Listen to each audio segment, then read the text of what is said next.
Hey, what's up, guys? It's Jonathan. I got my little girl, Ava. Say hey. You say hey? Okay, maybe later.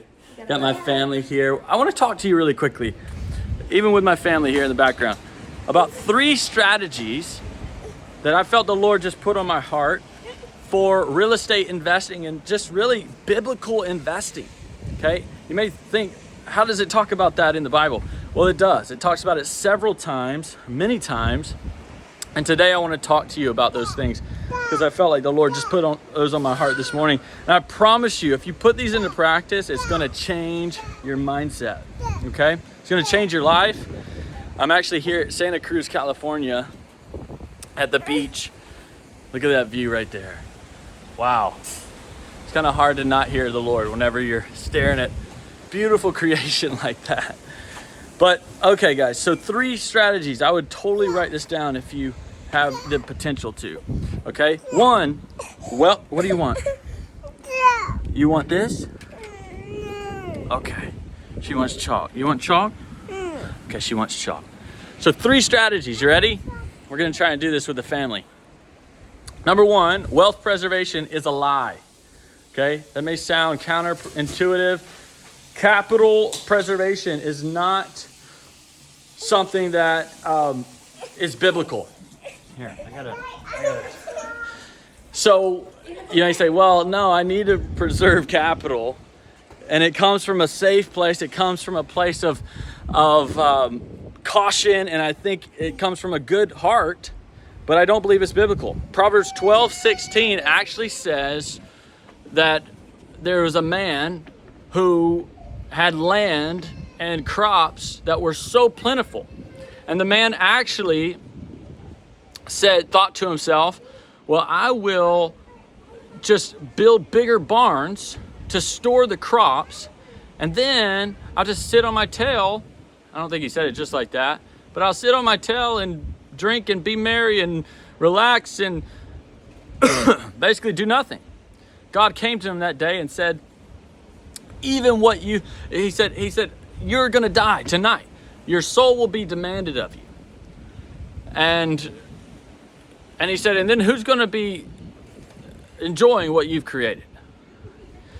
And there's another place in the Proverbs where it talks about a man who hides his grain is cursed. And the man who sells is blessed, right? And so I believe the implication here is God is calling you. I don't care what the speculative downturn is in the market, whatever that is, whatever you think. I'm just in the business of preserving capital. Man, I got a yellow jacket trying to get me. Trying to preserve capital. God is calling you to invest. God is calling you to steward what he's given you. And maybe it's just a season of learning, right? Maybe it's a season of getting around people who are investing in that time and who are doing well and looking at what's happened in the past, right? But we're not called to sit on what God has given us, no matter what the situation is. God is not looking for perfection.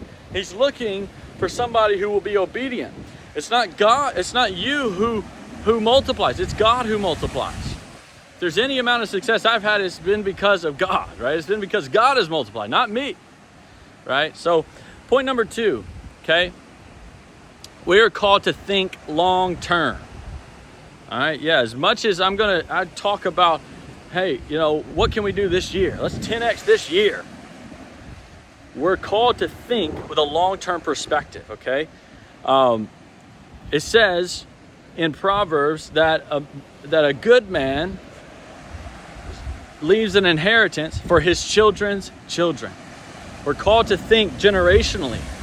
Now, we're called to have the urgency of spreading the gospel, and we're called to have the urgency of making an impact like Jesus is coming back this year, right? This moment. We're called to have the impact, the mindset of impact and urgency for the gospel that Jesus comes in our lifetime, right?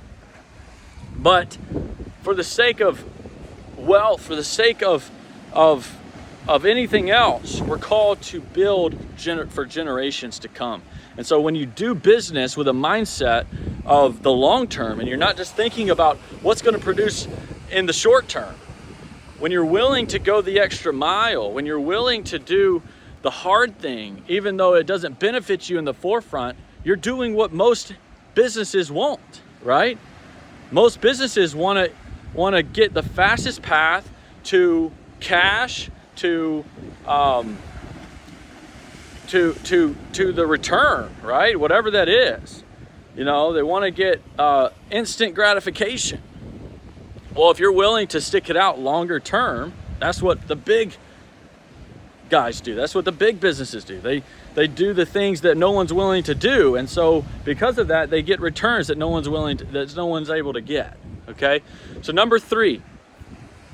Okay, we're called to think in multiplication, not addition.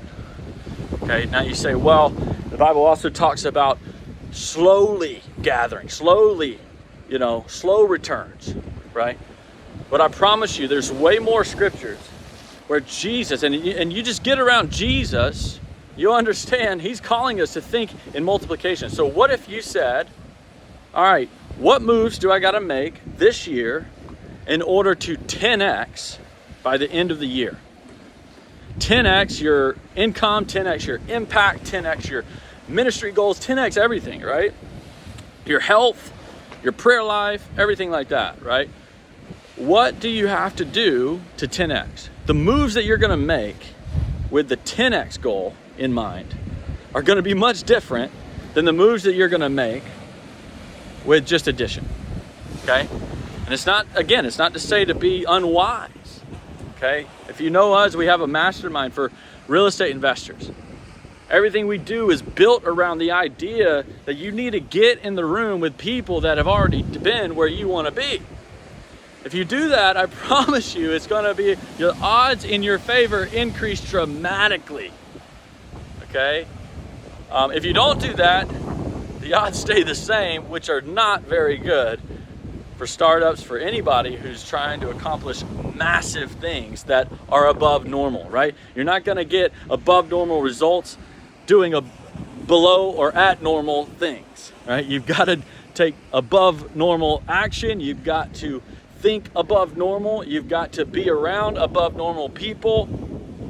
And so the last point is think big, think multiplication. You get around Jesus and he fed the 5,000. He multiplied the fish with the 5,000. When he talked about the parable of the talents, he didn't come back. Every single one of those guys multiplied what the master had given them. Okay? Every single one of those guys. Now the one that he rebuked hid his treasure away, hid his talent away, and didn't produce anything. But everybody else took what was given them and actually multiplied it. So guys, I hope that helps. I know that's a big topic right there, but I felt the Lord put it on my heart and I just wanted to share it with you. I hope that gives you something. I promise you put those things into place, you will see massive results in your life in the next 2-3 years. I would say astronomical. So if that helps, let me know. If it doesn't, if you need more advice, give me a holler. We'll talk soon. Have a great day.